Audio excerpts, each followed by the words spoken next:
बहनों को नमस्कार। कैसे हैं आप सभी लोग? आशा करते हैं सभी लोग अच्छे होंगे।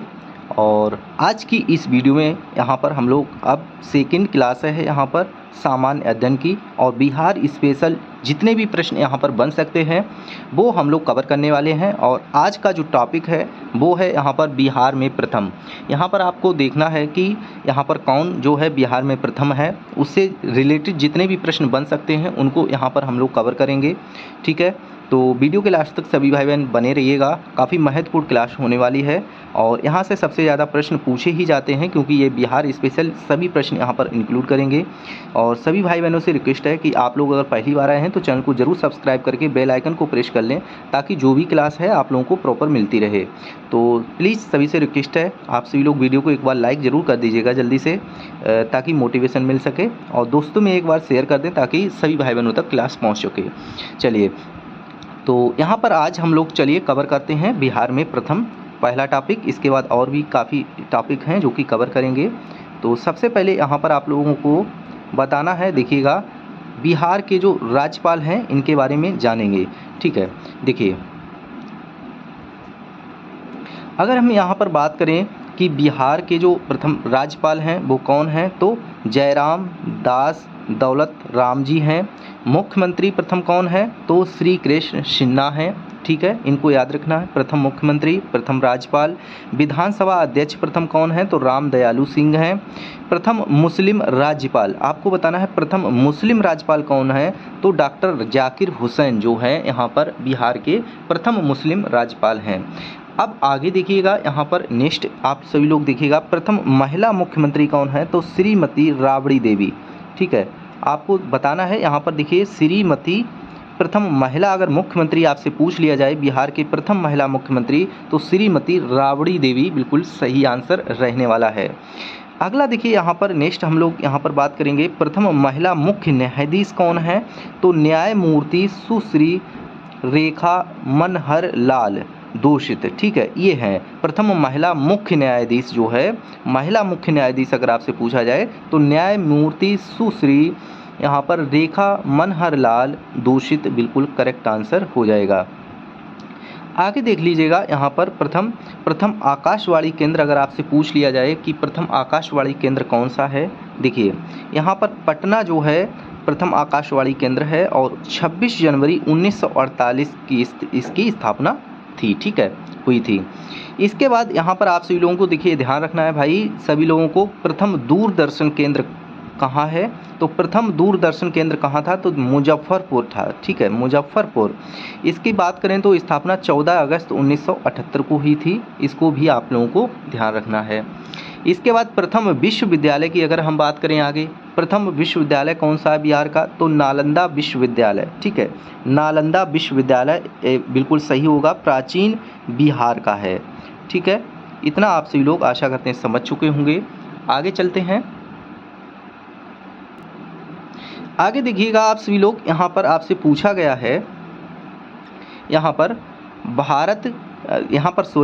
प्रथम कृषि विश्वविद्यालय आपसे पूछा गया है, प्रथम कृषि विश्वविद्यालय के बारे में पूछा गया है, तो इसको आप सभी को बताना है, जो कि हो जाएगा राजेंद्र कृषि विश्वविद्यालय। प्रथम अगर कृषि विश्वविद्यालय आप सभी से पूछा जाए तो वो हो जाएगा राजेंद्र कृषि विश्वविद्यालय, बिल्कुल राइट हो जाएगा। इसके बाद प्रथम महाकवि आपसे पूछे जाएँ तो विद्यापति। ठीक है, यहाँ पर क्या नाम हो जाएगा, प्रथम महाकवि विद्यापति। आपको प्लीज़ क्लास को रिवीजन कर लेना है, यहाँ से काफ़ी प्रश्न बनते हैं। प्रथम अंग्रेज यात्री की बात करें तो हो जाएगा रॉल्फ फिंच। ठीक है, रॉल्फ फिंच जो है प्रथम अंग्रेजी यात्री थे। इसके बाद प्रथम सिख गुरु कौन थे, आपको बताना है, प्रथम सिख गुरु यात्री। ठीक है, यात्री आपसे पूछा गया है, प्रथम सिख गुरु। अंग्रेजी यात्री की बात करें तो रॉल्फ फिंच, और प्रथम सिख गुरु यात्री कौन थे, तो गुरु नानक जी। ठीक है, यहाँ पर गुरु नानक जी बिल्कुल सही हो जाएगा। इसके बाद आपसे देखिए पूछा जा सकता है, प्रथम हिंदी दैनिक पत्र कौन सा था, तो प्रथम हिंदी दैनिक पत्र कौन सा था ये आपको बताना है, जो कि हो जाएगा सर्वहितैषी। सर्वहितैषी बिल्कुल राइट आंसर हो जाएगा, प्रथम हिंदी दैनिक पत्र। इसके बाद प्रथम अंग्रेजी दैनिक पत्र की अगर आपसे पूछ लिया जाए कि भाई प्रथम अंग्रेजी दैनिक पत्र बिहार का क्या था, तो द सर्च लाइट। ठीक है, क्या है भाई, द सर्च, गूगल सर्च करते हैं ना, द सर्च लाइट, आपको ध्यान रखना है। इसके बाद देखिए दो और यहाँ पर आप सभी के सामने रह गए हैं, प्रथम देखिएगा, प्रथम खगोलीय वेधशाला, ठीक है, आपसे पूछ लिया जाए प्रथम खगोलीय वेधशाला क्या है, तो वो हो जाएगी इंदिरा गांधी तारामंडल पटना, ठीक है, इंदिरा गांधी तारामंडल पटना बिल्कुल करेक्ट आंसर रहने वाला है। इसके बाद पूछा जाए प्रथम गंगा डॉल्फिन संरक्षण केंद्र कहाँ है, तो विक्रमशिला भागलपुर, ठीक है, तो प्रथम गंगा डॉल्फिन संरक्षण केंद्र कहाँ है, तो यहाँ पर बताना है आपको विक्रमशिला भागलपुर, बिल्कुल करेक्ट आंसर आप सभी के सामने हो जाएगा। इतना आप सभी लोग समझ चुके होंगे। अब जो है आगे चलेंगे क्लास में।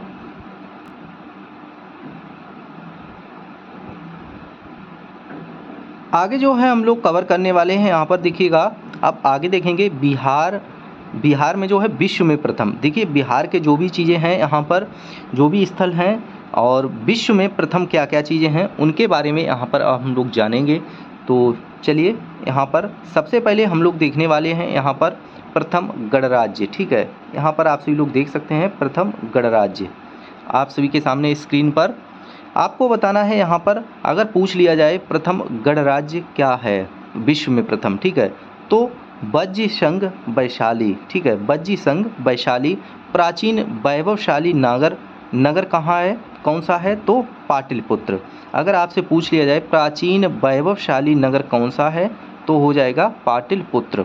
अगर बौद्ध धर्म के प्रवर्तक पूछ लिया जाए कि बौद्ध धर्म के प्रवर्तक कौन हैं, तो हो जाएंगे गौतम बुद्ध, ठीक है, आपसे अगर बौद्ध धर्म के प्रवर्तक पूछे जाएं तो कौन हो जाएंगे, गौतम बुद्ध, अच्छी तरीके से पता होगा। आगे जो है आप सभी लोग देखेंगे सर्वाधिक प्राचीनतम स्तूप, अगर आपसे पूछ लिया जाए सर्वाधिक प्राचीनतम स्तूप आपसे पूछा जाए तो क्या हो जाएगा, पिपर हवा, ठीक है, भारत नेपाल सीमा पर ये पड़ता है, आप सभी को ध्यान रखना है, भारत नेपाल की सीमा पर पिपर हवा पड़ता है जो कि सर्वाधिक प्राचीनतम स्तूप हो जाएगा। इसके बाद यहाँ पर आगे देखिएगा आप सभी लोग विश्व में प्रथम बौद्ध संगीति अगर आपसे पूछा जाए तो क्या है, राजगृह में, ठीक है, क्या हो जाएगी, राजगृह, विश्व में प्रथम बौद्ध संगीति यहाँ पर राजगृह है, इसका सही आंसर हो जाएगा, आप सभी लोग देख सकते हैं। इसके आगे आप सभी लोग देखिएगा यहाँ पर विश्व में प्रथम जैन संगीति अगर पूछ ली जाए तो कहाँ है, पाटलिपुत्र में, ठीक है, कहाँ है, पाटलिपुत्र में, विश्व में प्रथम जैन संगीति पाटलिपुत्र में है। प्रथम गणितज्ञ अगर पूछ लिया जाए तो कौन है, आर्यभट्ट, ठीक है, प्रथम जो है गणितज्ञ कौन है, आर्यभट्ट। इसके बाद बात करेंगे विश्व का प्रथम सम्राट जिसने अस्त्र शस्त्र का परित्याग किया, विश्व का प्रथम युगवाद में पूछा गया है विश्वविद्यालय। यहाँ पर आप सभी से यहाँ पर देखिए इतना बताना है, विश्व का प्रथम सम्राट जिसने अस्त्र शस्त्र का परित्याग कर दिया, आपको अच्छी तरह पता होगा अशोक थे, अशोक सम्राट अशोक जी थे जिन्होंने यहाँ पर विश्व में प्रथम ऐसा सम्राट था जिसने अस्त्र शस्त्र सभी का परित्याग कर दिया था, ठीक है। इसके बाद विश्व का प्रथम योग विश्वविद्यालय कौन सा है, आपसे अगर पूछ लिया जाए विश्व का प्रथम योग विश्वविद्यालय तो योग विश्वविद्यालय हो जाएगा कहाँ है, मुंगेर में, ठीक है, कहाँ हो जाएगा, मुंगेर में, मुंगेर यहाँ का बिल्कुल करेक्ट आंसर हो जाएगा। आगे चलेंगे हम लोग कवर करेंगे, देखिए यहाँ पर देखिए अब जो है हम लोग कवर करने वाले हैं यहाँ पर बिहार से संबंधित महत्वपूर्ण तथ्य जो हैं उनको देखेंगे कि बिहार से संबंधित महत्वपूर्ण तथ्य क्या क्या हैं, ठीक है। देखिए यहाँ पर सबसे पहले आप सभी लोग देखिएगा प्रथम अंतर्राष्ट्रीय विश्वविद्यालय आपसे पूछा गया है प्रमुख, तो प्रथम अंतर्राष्ट्रीय अगर हम विश्वविद्यालय की बात करें तो हो जाएगा नालंदा अंतर्राष्ट्रीय विश्वविद्यालय, नालंदा की स्थापना 2013 यहाँ पर है, ठीक है। तो यहाँ पर देखिएगा क्या हो जाएगा, प्रथम अंतर्राष्ट्रीय विश्वविद्यालय है वो है नालंदा अंतर्राष्ट्रीय विश्वविद्यालय, ठीक है, ये रहा आपका बिल्कुल सही जवाब। इसके बाद नेक्स्ट देखिएगा प्रथम ज्ञान विश्वविद्यालय, अगर आपसे पूछा जाए प्रथम ज्ञान विश्वविद्यालय कौन सा है तो आर्यभट्ट ज्ञान विश्वविद्यालय पटना निर्माणाधीन है अभी, ठीक है, प्रथम विश्वविद्यालय यहाँ पर हो जाएगा। प्रथम विधि विश्वविद्यालय अगर आपसे पूछ लिया जाए प्रथम विधि विश्वविद्यालय आपसे पूछा जाए तो हो जाएगा चाणक्य राष्ट्रीय विधि विश्वविद्यालय पटना, ठीक है, क्या हो जाएगा, प्रथम विधि विश्वविद्यालय तो चाणक्य राष्ट्रीय विधि विश्वविद्यालय यहाँ पर पटना हो जाएगा। अगला आप सभी के सामने देखिएगा बिहार का प्रथम सॉफ्टवेयर टेक्नोलॉजी पार्क कौन सा है तो हो जाएगा पटना, ठीक है। यहाँ पर आपसे पूछा जाए कि बिहार का प्रथम सॉफ्टवेयर टेक्नोलॉजी पार्क जो है कहाँ है? पटना, बिल्कुल सही हो जाएगा। आगे जो है हम लोग कवर करेंगे बिहार का प्रथम टेक्सटाइल पार्क आपसे पूछा गया है, ठीक है। भारत का प्रथम यहाँ पर टेक्सटाइल पार्क पूछा जाए तो भागलपुर यहाँ पर निर्माणाधीन है। इसके बाद बिहार में अगर पूछ लिया जाए बिहार में प्रथम भारतीय प्रौद्योगिकी संस्थान, ठीक है, बिहार में प्रथम भारतीय प्रौद्योगिकी संस्थान कौन सा है? तो IIT यहाँ पर बिहटा, बिल्कुल सही हो जाएगा, IIT बिहटा। इसके बाद पूछा जाए बिहार में प्रथम राष्ट्रीय मेडिकल संस्थान, आपसे पूछा जाए बिहार में प्रथम राष्ट्रीय मेडिकल संस्थान कौन सा है? तो अखिल भारतीय आयुर्विज्ञान संस्थान निर्माणाधीन, ठीक है। तो यहाँ पर अखिल भारतीय आयुर्विज्ञान संस्थान जो है बिल्कुल सही हो जाएगा, बिहार में प्रथम राष्ट्रीय मेडिकल संस्थान। अगला यहाँ पर देखिएगा बिहार का प्रथम अंतर्राष्ट्रीय हवाई अड्डा आपसे पूछा जाए कि बिहार का प्रथम अंतर्राष्ट्रीय हवाई अड्डा कौन सा है? तो कौन सा हो जाएगा? बोध गया, बोध गया बिल्कुल राइट आंसर हो जाएगा। यहाँ का बिहार का जो प्रथम अंतर्राष्ट्रीय हवाई अड्डा है वो है बोध गया, ठीक है। चलिए, यहाँ पर इतना आप सभी लोग जान चुके होंगे। आगे जो है हम लोग अब कवर करेंगे, यहाँ पर आप सभी लोग देखेंगे कि बिहार के 8 ज़िले जिनका नाम उनके मुख्यालय से अलग है। यहाँ पर देखिए आप लोगों को देख लेना है, ये काफ़ी महत्वपूर्ण हो जाता है। बिहार के जो 8 ज़िले हैं जिनका मुख्यालय उनसे अलग है, ठीक है, उनको आप लोग देख लीजिएगा। यहाँ पर सबसे पहले यहाँ पर हम लोग कवर करेंगे, देखिएगा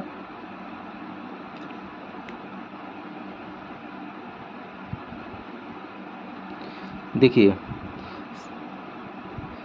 सबसे पहला ज़िला यहाँ पर रहेगा आपका पश्चिमी चंपारण, ठीक है, जो कि यहाँ पर उत्तर में पड़ता है। और पश्चिमी चंपारण आपको बताना है, ये यहाँ का जो मुख्यालय है वो हो जाएगा बेतिया। यहाँ पर पश्चिमी चंपारण का जो मुख्यालय हो जाएगा, क्या हो जाएगा? जिला मुख्यालय हो जाएगा बेतिया, ठीक है, पहला हो जाएगा। इसके बाद पूर्वी चंपारण अगर आपसे पूछा जाए तो क्या हो जाएगा? मोतीहारी, ठीक है, मोतीहारी बिल्कुल सही हो जाएगा, पूर्वी चंपारण। इसका जो है पूर्वी चंपारण का अगर जिला मुख्यालय पूछ लिया जाए तो क्या हो जाएगा? मोतीहारी। इसके बाद अब जो है कवर करेंगे भोजपुरा। भोजपुरा आप सभी लोग यहाँ पर भोजपुरा का अगर आप सभी से पूछा जाए, ठीक है, भोजपुरा का अगर आपसे पूछ लिया जाए तो भोजपुरा का क्या हो जाएगा? आरा, ठीक है, आरा बिहार अच्छे से नाम सुना होगा। तो भोजपुर का यहाँ पर क्या हो जाएगा? जिला मुख्यालय आरा हो जाएगा। इसके बाद बात करें यहाँ पर कैमूर डिस्ट्रिक्ट का क्या हो जाएगा? तो हो जाएगा भभुआ, जिला मुख्यालय क्या हो जाएगा? भभुआ। इसके बाद सारण का अगर आपसे पूछ लिया जाए तो क्या हो जाएगा? छपरा, ठीक है, यहाँ पर बताइएगा सारण जो ज़िला है इसका जिला मुख्यालय क्या हो जाएगा? छपरा, ठीक है। इसके बाद आगे जो है बात करेंगे रोहतास, ठीक है, रोहतास जिला का यहाँ पर जिला मुख्यालय सासाराम हो जाएगा। अगला जो है यहाँ पर आप लोग देखिएगा वैशाली। वैशाली के अगर हम जिला मुख्यालय की बात करें तो हाजीपुर हो जाएगा। इसके बाद नालंदा की अगर हम बात करें तो नालंदा का बिहार शरीफ, ठीक है, बिहार शरीफ इसका जिला मुख्यालय हो जाएगा, आप लोग देख सकते हैं। इसके बाद अब जो है हम आगे बात करेंगे संभाग में शामिल ज़िले, ठीक है, जो कि संभाग में यहाँ पर शामिल ज़िले हैं उनको कवर करेंगे। अगर आपसे पूछ लिया जाए कि संभाग में कौन कौन से ज़िले शामिल हैं उनको आप सभी लोग देख लीजिएगा एक बार। पटना में देखिए यहाँ पर पटना से 6 ज़िले शामिल हैं, मुंगेर यहाँ पर 6 ज़िले, मगध जो है 5 ज़िले, तिरहुत से 6 ज़िले, दरभंगा से 3 ज़िले, सारण से 3, पूर्णिया से 4, भागलपुर से 2, कोसी से 3। आपको ध्यान रखना है पटना मुख्यालय है, यहाँ पर नालंदा, रोहतास, कैमूर, भोजपुर, बक्सर, ये 6 ज़िले जो हैं यहाँ पर संभाग जो है ज़िले शामिल हैं। इसके बाद मुख्यालय यहाँ पर मुंगेर जो है और लखीसराय जो है यहाँ पर, शेखपुरा है, जमुई है, खगड़िया है, बेगूसराय है। इसके बाद गया से यहाँ पर मगध का यहाँ पर मुख्यालय गया है। इसके बाद यहाँ पर देखिएगा जहानाबाद, नवादा, औरंगाबाद, अरवल, ठीक है। फिर इसके बाद तिरहुत 6 ज़िले हैं, मुजफ्फरपुर मुख्यालय है इसका।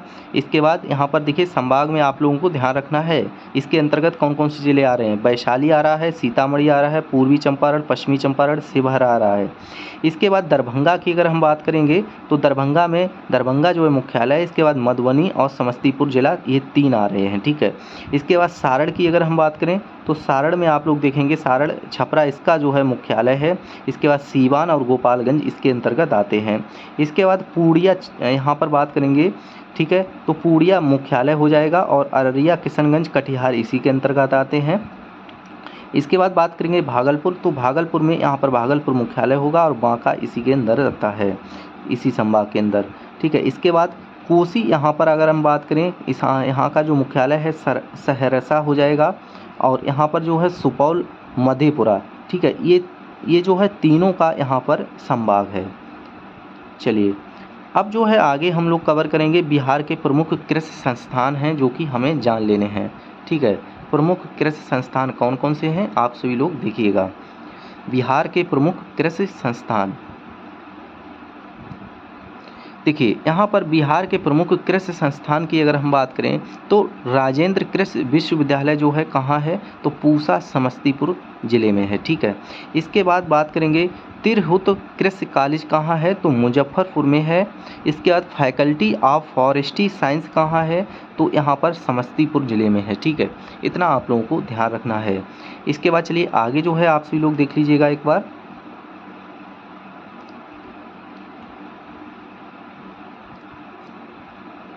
अगला देखिए आप सभी से पूछा है बिहार कृषि विश्वविद्यालय साबौर, ठीक है।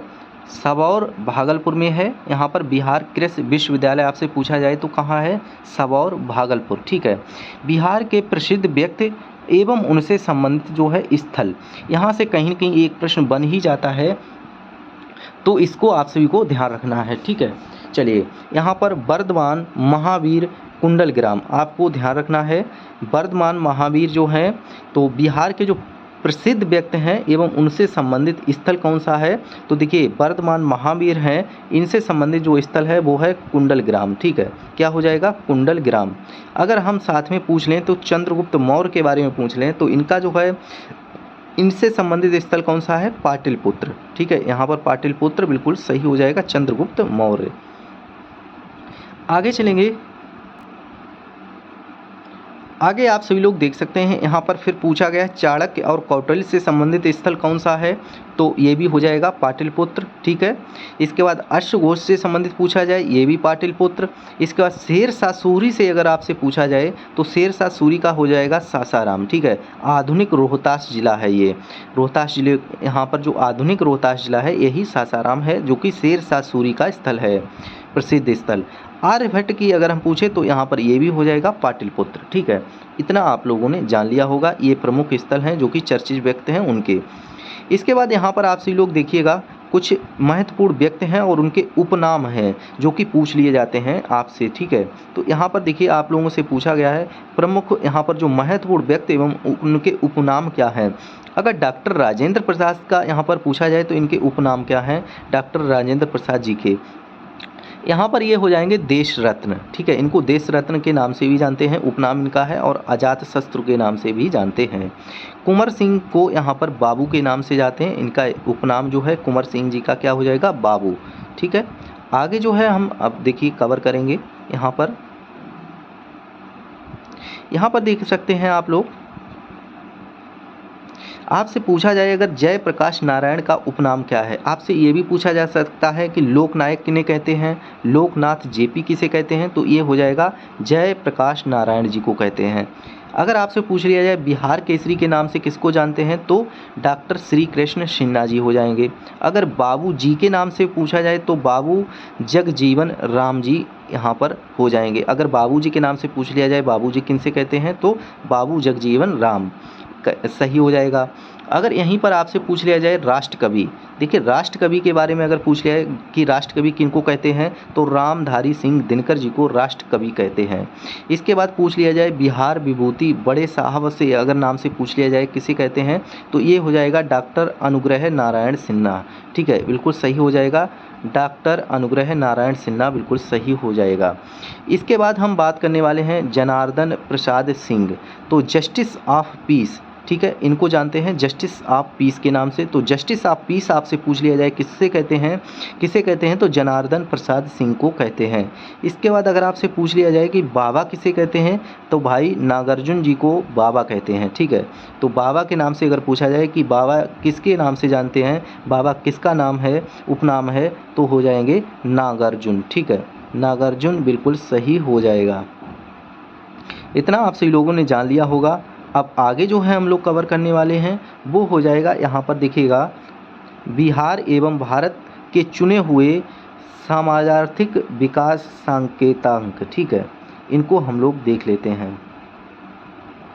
भारत और बिहार से संबंधित कितने प्रतिशत क्या है बिहार एवं भारत के चुने हुए समाजार्थिक विकास संकेतांक, ठीक है, यहाँ पर देख लीजिएगा एक बार।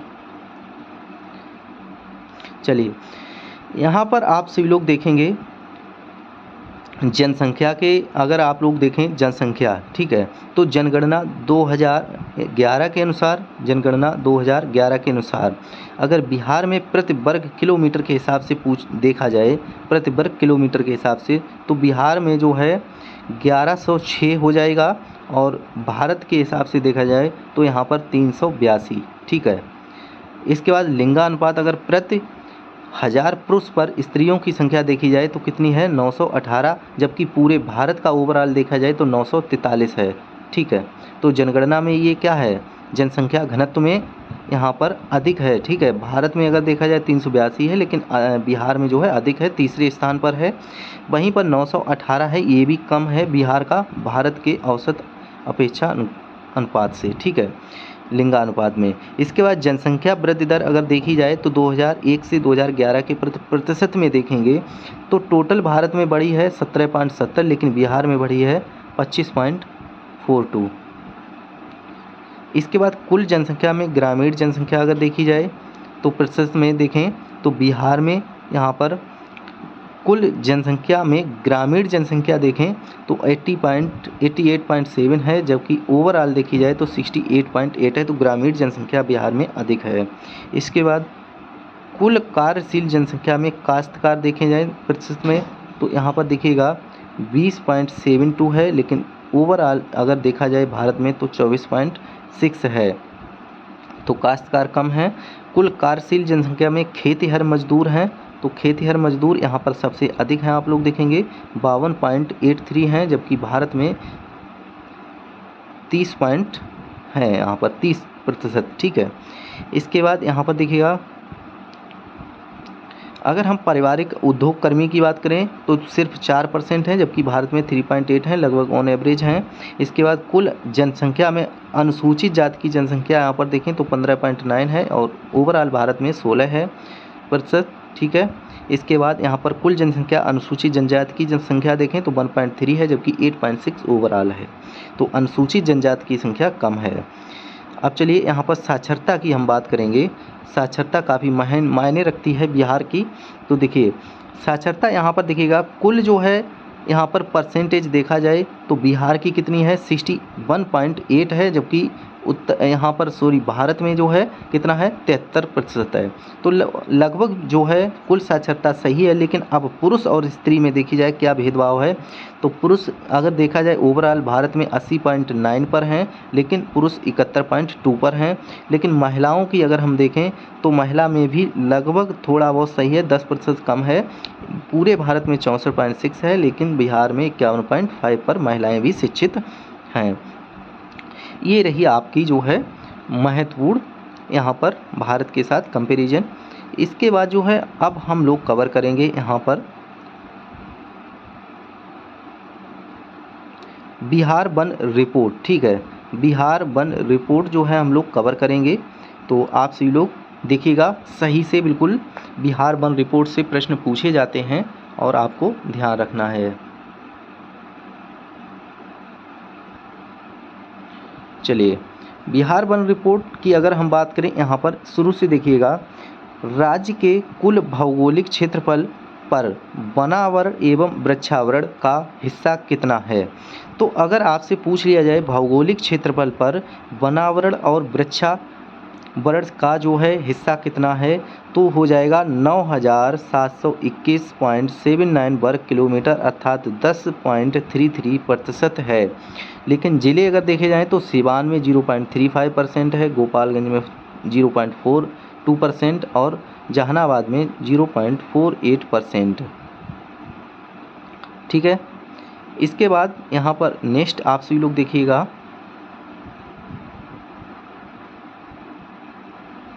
सॉरी यहाँ पर आप सभी लोग ये ज़िले थोड़ा अलग हैं। यहाँ पर देखिएगा आपसे जो पूछा गया है, थोड़ा जूम कर देता हूँ, आप लोगों को नहीं दिखा रहा, आशा करते हैं आप सभी लोगों को अब दिख रहा होगा। देखिए यहाँ पर अगर आपसे देखिए पूछा जाए राज्य के कुल भौगोलिक क्षेत्रफल पर वनावरण एवं वृक्षावरण का हिस्सा कितना है, तो 9721.79 वर्ग किलोमीटर है अर्थात 10.33% है। इसके बाद अगला आपसे पूछा जाए राज्य के कुल भौगोलिक क्षेत्रफल पर वनावरण का हिस्सा कितना है, तो राज्य के कुल भौगोलिक क्षेत्रफल पर वनावरण और वृक्षावरण दोनों शामिल करेंगे तब 9721 होगा, लेकिन जब खाली वनावरण पूछा जाए तो हो जाएगा 7380.79 वर्ग किलोमीटर अर्थात 7.84%। इसके बाद राज्य के कुल भौगोलिक क्षेत्रफल पर वृक्षावरण का हिस्सा पूछा जाए तो 2341 वर्ग किलोमीटर अर्थात 2.49%। जब दोनों को जोड़ देंगे तो कितना हो जाएगा, इतना हो जाएगा 10.33। इसके बाद बात करेंगे राज्य में प्रतिशत के आधार पर सर्वाधिक वनावरण वाले 5 जिले। अगर आपसे देखिए पूछ लिया जाए यहाँ पर कि 5 जिले बताइएगा जो कि यहाँ पर प्रतिशत के आधार पर सर्वाधिक वनावरण है, घटते क्रम में बताइए। सबसे अधिक कहाँ है, तो कैमूर में जो है वनावरण सबसे अधिक है, वो है 31.56%। इसके बाद जमुई में है 21.34%। इसके बाद नवादा में है 20.72%। इसके बाद मुंगेर में है 20.16%। इसके बाद पश्चिमी चंपारण में है यहाँ पर 17.28%। बिल्कुल सही हो जाएगा। आगे जो है हम बात करेंगे यहाँ पर देखिएगा राज्य में प्रतिशतता के आधार पर सबसे कम वनावरण वाले 5 जिले बढ़ते क्रम में, तो शेखपुरा 0.17% है, तो सबसे कम है वो है कहाँ, शेखपुरा। यहाँ पर सबसे कम वनावरण वाले 5 जिले बढ़ते क्रम में। ठीक है। फिर हो जाएगा बक्सर में 0.35% है। ठीक है, यहाँ पर ध्यान रखना है। इसके बाद यहाँ पर हो जाएगा सिवान 0.35%, यहाँ पर हो जाएगा उससे थोड़ा अधिक। गोपालगंज 0.42%, जहानाबाद 0.48%। इसके बाद आप लोग देखिएगा राज्य में सर्वाधिक वन क्षेत्रफल वाले 5 जिले घटते क्रम में। और अगर यहाँ पर राज्य में सर्वाधिक वन क्षेत्र वाले आपसे पूछे जाएं घटते क्रम में, तो सबसे ज़्यादा जो हो जाएगा वो कैमूर हो जाएगा। इसके बाद चंपारण, रोहतास, जमुई, गया, ये आप लोगों को नाम बस ध्यान रखने हैं।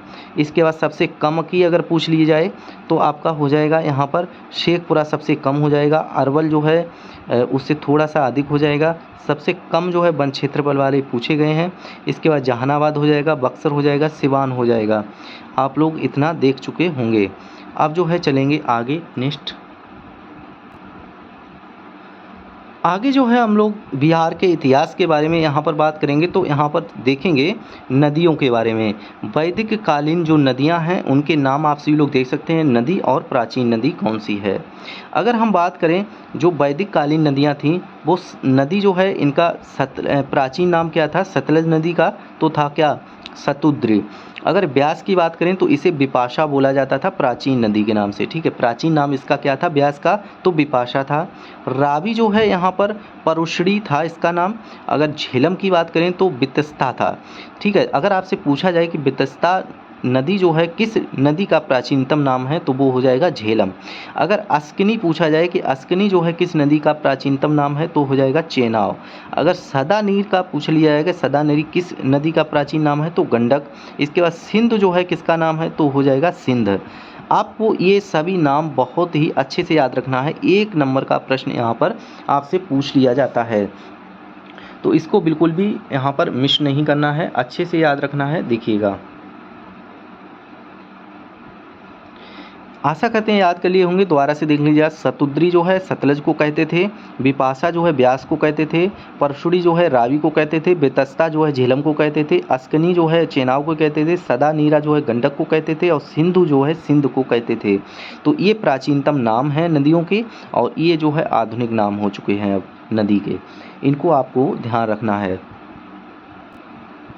इसके बाद आगे देख लीजिएगा, एक और यहाँ पर है, घग्गर को क्या कहते थे, तो दृष्टद्वती या सरस्वती कहते थे। घग्गर नदी जो है यहाँ पर इसको क्या कहते थे, तो दृष्टद्वती या सरस्वती कहते थे।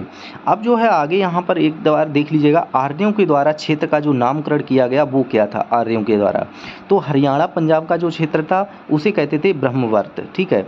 और इसके बाद गंगा यमुना दोआब क्षेत्र जिसे कहते थे ब्रह्मऋषि क्षेत्र। इसके हिमालय से बिंद तक का जो क्षेत्र था उसे मध्य देश कहते थे, और मध्य देश प्लस बिहार एवं बंगाल का जो क्षेत्र था उसे आर्यावर्त कहते थे, ठीक है। इतना आप लोगों को अच्छे से जान लेना है।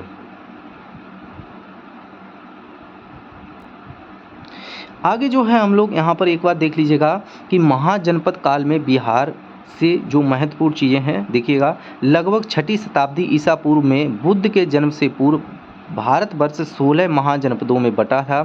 अगर बात करें तो 16 महाजनपदों का उल्लेख हमें बौद्ध ग्रंथ अंगुत्तर निकाय एवं जैन ग्रंथ भगवती सूत्र में मिलता है। उस समय भारत के 16 महाजनपदों में से 3 मगध, अंग और बज्ज बिहार में थे, ठीक है। इतना देख सकते हैं आप सभी लोग। अगर हम ये 16 जो महाजनपद हैं इनको देखें कौन कौन से थे, तो एक बार देख लीजिएगा जल्दी से। महाजनपद कौन सा था, तो अंग जो है महाजनपद था, इसकी राजधानी चंपा थी। विस्तार कहाँ से कहाँ तक था ये देख सकते हैं, वर्तमान भागलपुर एवं मुंगेर के प्रमंडल तथा झारखंड के साहेबगंज एवं गोंडा जिलों के कुछ हिस्से थे। इसको बोलते थे अंग, ठीक है, जो कि राजधानी थी चंपा। इसके बाद हम बात करेंगे यहाँ पर देखिएगा मगध, इसकी राजधानी कहाँ थी, तो राजगृह गिरिब्रज में थी, वर्तमान पटना और गया के प्रमंडलों वाले ज़िले थे। इसके बाद तीसरा जो है यहाँ पर महाजनपद बज्जी, इसकी जो राजधानी थी वैशाली थी। इसके बाद यहाँ पर आप सभी लोग देख सकते हैं ये था 8 कबीलाई गढ़ राज्यों का संघ था, बिहार में गंगा नदी के उत्तर में स्थित था। इसके बाद अगला देखिएगा मल्ल काशी, देखिए मल्ल भी था और काशी भी यहाँ पर महाजनपद था। इसकी मल्ल की राजधानी थी वो थी यहाँ पर कुशीनगर और पावा। इसके बाद काशी की जो राजधानी थी वो थी वाराणसी। तो यह भी एक गणराज्य संघ था यहाँ पर कुशीनगर। मल्ल जो अंग था, मल्ल जो महानगर था, ठीक है, महाजनपद, तो जिसमें आधुनिक पूर्वी उत्तर प्रदेश के देवरिया, बस्ती, गोरखपुर और सिद्धार्थनगर जिले आते हैं। चलिए यहाँ पर जो है वर्तमान में बनारस का इलाका जो है वही यहाँ पर काशी जो है महाजनपद था। इसके बाद छठा देखिएगा कौशल था, सातवां वत्स था। कौशल की राजधानी श्रावस्ती थी और वत्स की जो राजधानी कौशाम्बी थी, आपको पता होगा। इसके बाद यहाँ पर आठवां जो आप सभी लोग देखेंगे वो चेदी है जो कि सुक्तिमत्य था यहाँ पर, और नौवां जो है कुरु था जो कि राजधानी थी इंद्रप्रस्थ, ठीक है। चेदी की राजधानी सुक्तिमत्य थी और कुरु की राजधानी इंद्रप्रस्थ थी, आपको देख लेना है। 10वां महाजनपद आप लोग देखिएगा पांचाल था जो कि अहिछत्र काम्पिल्य जो है इसकी राजधानी थी, और किस क्षेत्र में था, तो पश्चिमी उत्तर प्रदेश से यमुना नदी के पूर्व के इलाके थे। सूरसेन की बात करें तो इसकी राजधानी मथुरा थी, सूरसेन की। इसमें आज का ब्रजमंडल क्षेत्र शामिल था, ठीक है। इसके बाद यहाँ पर बात करें, यहाँ पर मत्स्य जो है यहाँ पर महाजनपद था जो कि विराटनगर था। इसमें राजस्थान के अलवर, भरतपुर और जयपुर के इलाके थे। 16 जनपद थे, तो इनमें से 12 जनपद जो है मत्स्य था। 13वां जनपद यहाँ पर देखिएगा अवंती था, ठीक है, और उज्जैनी, महिष्मती, ये जो है अवंती जो है महाजनपद की राजधानी थी, और आधुनिक मालवा राजस्थान मध्य प्रदेश का जो है क्षेत्र हुआ करता था।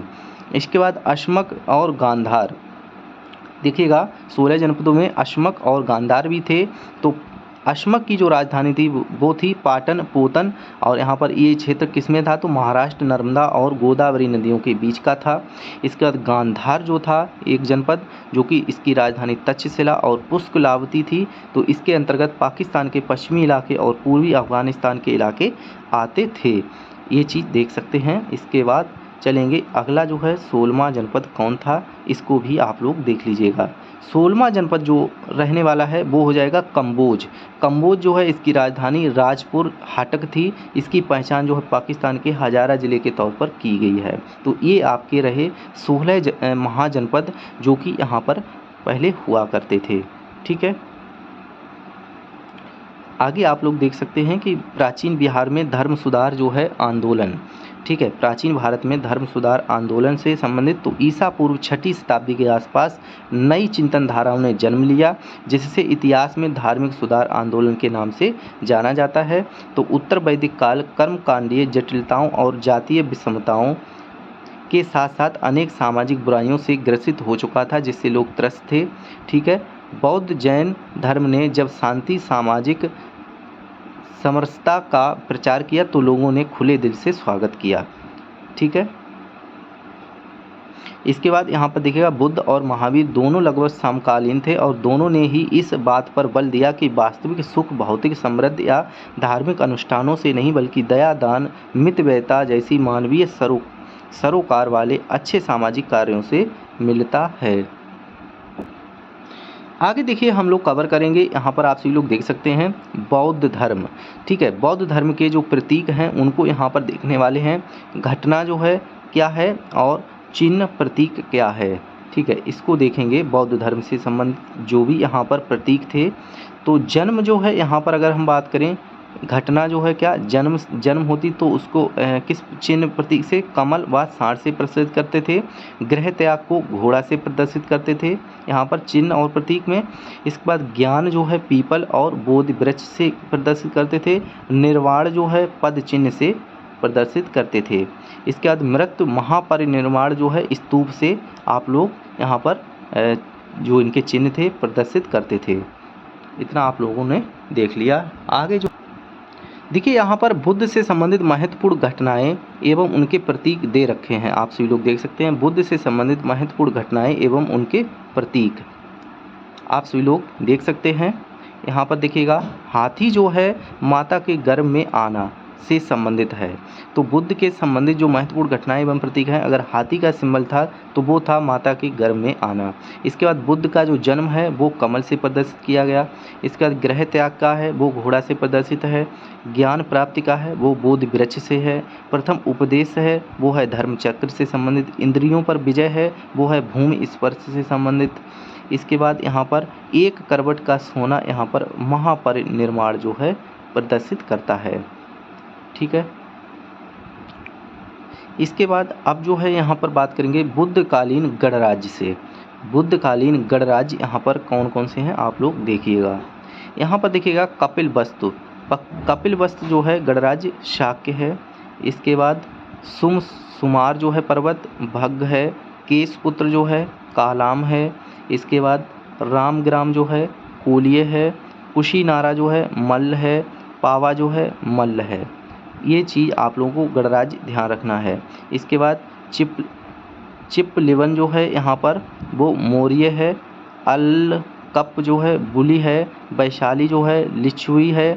इसके बाद मिथिला जो है विदेह है। आगे बौद्ध धर्म के परिवर्तित धार्मिक संप्रदाय कौन कौन से हैं, तो आजीवक संप्रदाय जो है संस्थापक कौन है, मक्खिल पुत्र गोशाल हैं। घोर अक्रियावादी संप्रदाय जो है यहाँ पर तो संस्थापक कौन है, पूरन कश्यप हैं। उच्छेदवादी अजित केश कम्बलिन हैं। संदेहवादी संजय बेलिट पुत्र हैं। इसके बाद नित्यवादी जो है पकुधक कच्चा, ठीक है, पकुधक कच्चा, ठीक है, कच्चायन, पकुद कच्चायन यहाँ पर सही हो जाएगा नित्यावादी। ठीक है, आगे जो है बौद्ध धर्म के अष्टांगिक मार्ग कौन कौन से हैं ये आप लोग देख सकते हैं। यहाँ से प्रश्न पूछ लिया जाता है तो सम्यक दृष्टि पूछा जाए तो वास्तविक स्वरूप का ज्ञान होना उसको कहते हैं सम्यक दृष्टि। सम्यक संकल्प पूछा जाए तो लोभ द्वेष हिंसा मुक्त विचार हों उन्हें क्या कहेंगे, सम्यक संकल्प। अगर अप्रिय वचन ना बोलना तो उसे कहेंगे सम्यक वाक, मतलब अप्रिय वचन अगर नहीं बोले जा रहे हैं तो उनको बोलेंगे सम्यक वाक। सम्यक कर्मांत का मतलब है उचित एवं सद्कर्म करना। सम्यक आजीवन जो है सदाचार युक्त आजीवन। और सम्यक व्यायाम जो है शारीरिक मानसिक व्यायाम, इसका सही हो जाएगा। इसके बाद सम्यक स्मृति जो है अगर देखी जाए तो सात्विक भाव हो जाएगा। और सम्यक समाधि जो है एकाग्रता हो जाएगी। तो ये रहे आपके अष्टांग जो है यहाँ पर बौद्ध धर्म के अष्टांगिक मार्ग थे जो कि यहाँ पर फॉलो किए जाते थे। आप लोग देख सकते हैं कौन कौन से हैं। तो हो जाएगा सम्यक दृष्टि, सम्यक संकल्प, सम्यक वाक, सम्यक कर्मांत, सम्यक आजीव, सम्यक व्यायाम, सम्यक स्मृति, सम्यक समाधि। ये रहे अष्टांगिक। इसके बाद बौद्ध संगीतियाँ जो हैं यहाँ पर आप लोग देख सकते हैं। संगीतियाँ, बौद्ध संगीतियाँ। तो स्थान था राजगृह सप्तपड़ी गुफा। समय था 483 ईसा पूर्व का। अध्यक्ष थे महाकश्यप। शासनकाल अजातशत्रु हर्षवर्ष का था। ठीक है, बौद्ध संगीति में। इसके बाद विशेष बुद्ध के उपदेशों को 2 पिटकों सुत्त पिटक, यहाँ पर देखिएगा सुत्त पिटक तथा विनय पिटक में संकलित करना। इसके बाद प्रथम के बाद द्वितीय संगीति देखेंगे। ठीक है, वो हो जाएगी, स्थान क्या हो जाएगा, वैशाली हो जाएगा। समय 383 ईसा पूर्व। अध्यक्ष सर्वकामी, यहाँ पर सर्वकामी हो जाएगा। शासनकाल कालाशोक, शिशु नागवंश। और विशेष बौद्ध धर्म का स्थिवर और महासांगिक 2 भागों में विभाजन हुआ। इसके बाद तृतीय जो है यहाँ पर हम देखेंगे। तृतीय देखिएगा, स्थान पाटलिपुत्र हो जाएगा। समय 247 ईसा पूर्व। अध्यक्ष मोगलपुत्र तिस्स हो जाएगा। शासनकाल अशोक मौर्य वंश हो जाएगा। विशेष संघ वेद के विरुद्ध और कठोर नियमों का प्रतिपादन। एवं तीसरा पिटक अभिधम्म पिटक जोड़ना। इसके बाद जो है चतुर्थ बिहार से बाहर का है। और स्थान जो है यहाँ पर देखिएगा कश्मीर के कुंडल वन। समय जो है लगभग ईसा पूर्व की प्रथम शताब्दी। अध्यक्ष जो है वसुमित्र और अशुगो उपाध्यक्ष। शासनकाल कनिष्क कुषाणवंश। विशेष बौद्ध धर्म का 2 संप्रदायों हीनयान तथा महायान में विभाजन। ठीक है, इसके बाद अब जो है यहाँ से आ जाता है जैन धर्म। ठीक है, तो जैन धर्म यहाँ पर आगे की क्लास में हम लोग कवर करेंगे। ठीक है, इनके तीर्थंकर और प्रतीक के बारे में आगे की क्लास में हम लोग कवर करने वाले हैं। तो ये चारों जो है यहाँ पर बौद्ध की संगीतियाँ जो हैं आप लोगों ने देख ली हैं। ठीक है, बौद्ध संगीतियों के बारे में प्रथम द्वितीय तृतीय चारों जो है आप लोग देख चुके हैं। तो आगे जो है हम लोग अब कवर करेंगे जैन धर्म। ठीक है, यहाँ पर नेक्स्ट क्लास में जैन धर्म कवर करेंगे। यहाँ पर तीर्थंकर और उनके प्रतीक देखेंगे। इसके बाद यहाँ पर कंप्लीट जो है आप लोगों को बिहार से संबंधित ये बुक का सलूशन मिल जाएगा। तो वीडियो को प्लीज़ लाइक ज़रूर करते जाइएगा। यहाँ पर कोई भी प्रश्न आपका बिहार से संबंधित निकल कर नहीं जाएगा। और सभी से रिक्वेस्ट है, प्लीज़ सभी ग्रुप में एक बार शेयर कर दें। आप सभी लोगों का अगर प्लीज़ यहाँ पर अगर आप लोगों का सपोर्ट मिलता है तो यहाँ पर क्लासें आप लोगों को मैं कंप्लीट बुक्स का सलूशन मिलता रहेगा। बाकी जो भी भाई बहन चाहते हैं किसी और बुक्स का सलूशन, तो सबसे ज़्यादा जो बुक्स पर कमेंट आएंगे, जो भी आप लोग कमेंट करेंगे उसको हम लोग यहाँ पर सॉल्व कराएंगे। ठीक है, तो चलिए मिलेंगे फिर नेक्स्ट वीडियो में। तब तक के लिए आप सभी का बहुत बहुत धन्यवाद। जय हिंद, जय भारत।